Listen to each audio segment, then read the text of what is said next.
Okay,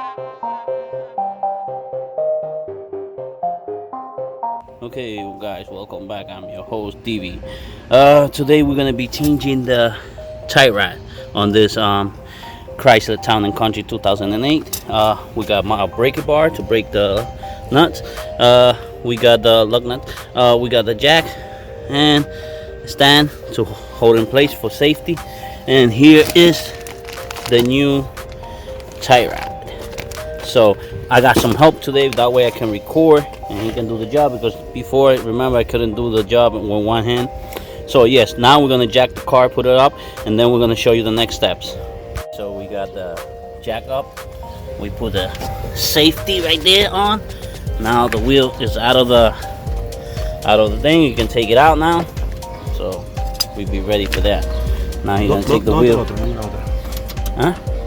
We jack the vehicle. Now we're taking the lug nuts out. We're gonna take the wheel. It's very nice and high from the floor. You can see you can move the wheel. So we're gonna take that and then we show you the next step. Now we took out the wheel. Now this is the tie rod right here.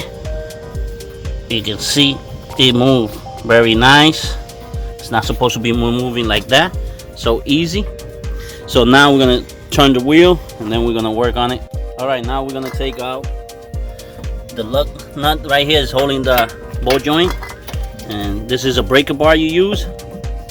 There you go, it's breaking. And now what you're gonna use is the other one, the other wrench.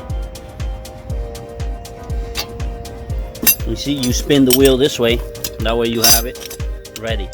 Now he's gonna change and he's gonna take it out. All right, here we already took it out, and this is what you gotta count the thread taking it out, that way you can bring it out. You're gonna try to have it level, but you know that this, after you take out and put a new one, you have to take it to get it level in the shop. But we're gonna try to get it close, so you always count how many threads you coming out with it.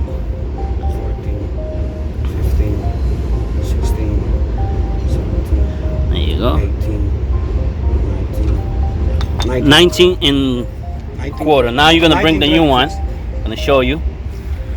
All right, here we already took it out, and this is what you gotta count the thread taking it out, that way you can bring it out.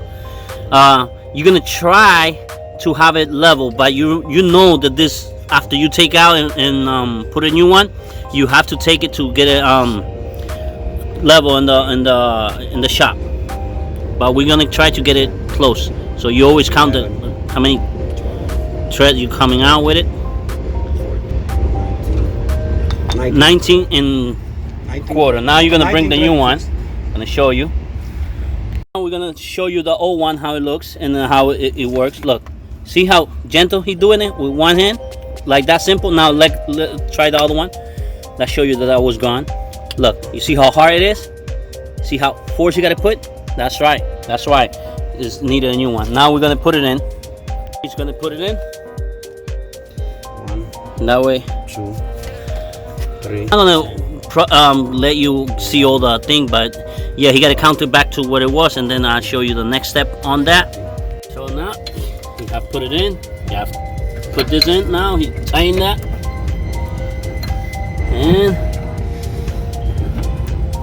that looks good. Make sure that's tight. Now you hit it with a hammer a little bit to tighten it, to ensure it.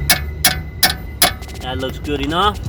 And now you get we're working in a little small place, so you know. Now you get these, you put it in, hit it with a hammer to put it in a little bit. Oh no, yeah, you need to. More. There you go. All right, now you get the pin and turn it around. So give me a minute. Please put it in there, and now you're gonna put one to the other side. I know it's a little bit difficult. If you can get the fly head, yeah, you're gonna get it around there and do it. That'll be perfect. Oh, that's a very tight angle. I don't know if you can see it. Yep, you can see it good. That's right. There you go. And now you put everything back the same, and I'm gonna show you when we're done. But that should be how you change a ball joint, and that's how you change a tie rod. That's all you need to know. So please take your time, subscribe, comment, and share, and see you next time.